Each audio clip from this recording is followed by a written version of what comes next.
नमस्कार दोस्तों मैं नवीन कुमार अपने चैनल लैंग्वेज ऑफ प्लैनेट्स में आपका स्वागत करता हूं। दोस्तों, जन्म कुंडली के 12 भावों में से 3 भाव, कुंडली का 6ठा भाव, कुंडली का 8वां भाव और कुंडली का 12वां भाव, ये त्रिक भावों में गिने जाते हैं। इनको त्रिक भाव कहते हैं। अर्थात इन भावों में गए हुए शुभ ग्रह अच्छे फल प्रदान नहीं करते। इन भावों को दूषित भाव माना जाता है। इनकी गिनती खराब भावों में की जाती है। लेकिन हर कुंडली के अंदर 6ठे, 8वें और 12वें भाव के जो स्वामी ग्रह होते हैं वो कहीं ना कहीं विराजित जरूर होते हैं।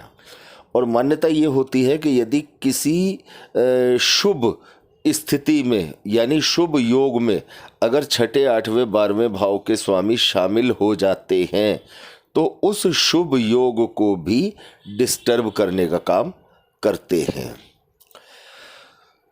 अच्छे राजयोग डिस्टर्ब हो जाते हैं कुंडली के 6ठे, 8वें, 12वें भाव के स्वामी की उपस्थिति के कारण, क्योंकि ये भाव खराब है और ये इनके जो स्वामी होते हैं वो भी किसी न किसी प्रकार से अशुभता लिए हुए होते हैं। अब दोस्तों, क्या केवल कुंडली के केंद्र त्रिकोण से संबंधित योग ही जातक को लाभ देते हैं? कुंडली का 6ठा, 8वां, 12वां भाव आपको किसी प्रकार से लाभ नहीं देता? ऐसा नहीं है। हमारे ज्योतिष शास्त्र या ज्योतिष के विद्वान महर्षियों ने ये बताया है कि जन्म कुंडली के 6ठे भाव को एक नौकरी से जोड़कर देखा जाता है, कुंडली के 8वें भाव को गूढ़ विद्याओं से और अचानक धन प्राप्ति से जोड़कर देखा जाता है, कुंडली के 12वें भाव को शैया सुख से और विदेश यात्राओं से जोड़कर देखा जाता है।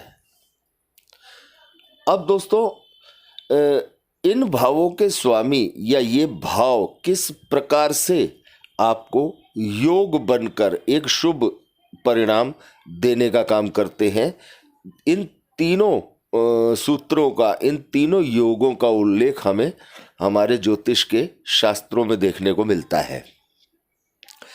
पहला योग है दोस्तों कि यदि जन्म कुंडली के 6ठे भाव का स्वामी ग्रह, जो भी ग्रह है कुंडली के 6ठे भाव का स्वामी, यदि 8वें या 12वें भाव में बैठ जाता है, जन्म कुंडली के 6ठे भाव का स्वामी जो भी ग्रह है वो 8वें या 12वें भाव में बैठ जाए तो इसे हर्ष योग के नाम से जानते हैं।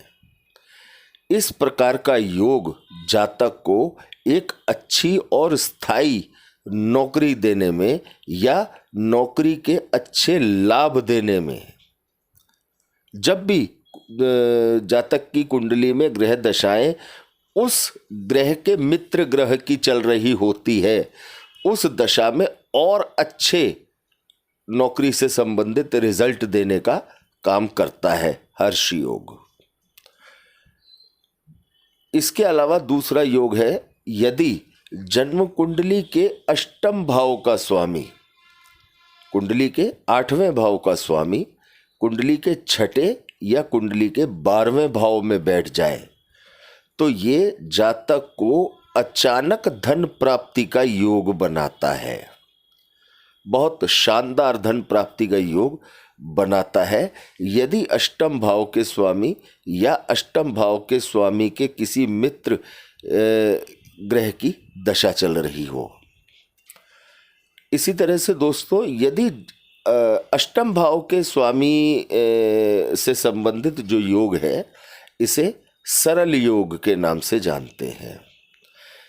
इसी तरह से दोस्तों, यदि जन्म कुंडली के 12वें भाव का स्वामी कुंडली के 6ठे भाव में बैठ जाता है या कुंडली के 8वें भाव में बैठ जाता है तो जातक 12वां भाव जो है वो हमारे विदेश से संबंधों और विदेश यात्राओं को और शैया सुख को इंगित करता है, मौज मस्ती को इंगित करता है।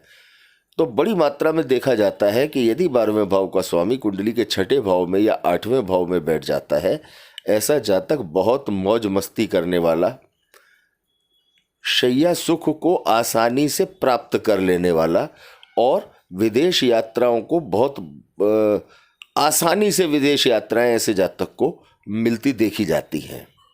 और जब भी 12वें भाव के स्वामी की दशा या मित्र की दशा चल रही होती है तो ऐसे समय में जातक को इस भाव से संबंधित अच्छे लाभ देखने को मिलते हैं। 12वें भाव से संबंधित जो इस योग को हम विमल योग के नाम से जानते हैं। तो यदि छठे भाव का स्वामी कुंडली के 8वें या 12वें भाव में हो तो इसे हर्ष योग के नाम से जानेंगे। कुंडली के 8वें भाव का स्वामी कुंडली के छठे या 12वें भाव में हो तो इसे सरल योग के नाम से जानेंगे।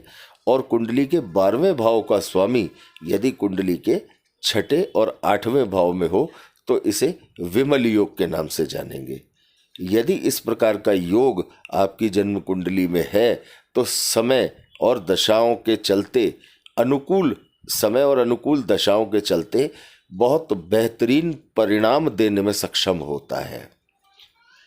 तो दोस्तों, यदि ये जानकारी, ये वीडियो आपको अच्छा लगा हो तो ज़्यादा से ज़्यादा लाइक करें, अपने ज्योतिष पसंद करने वाले दोस्तों के साथ शेयर करें और चैनल को सब्सक्राइब करना ना भूलें।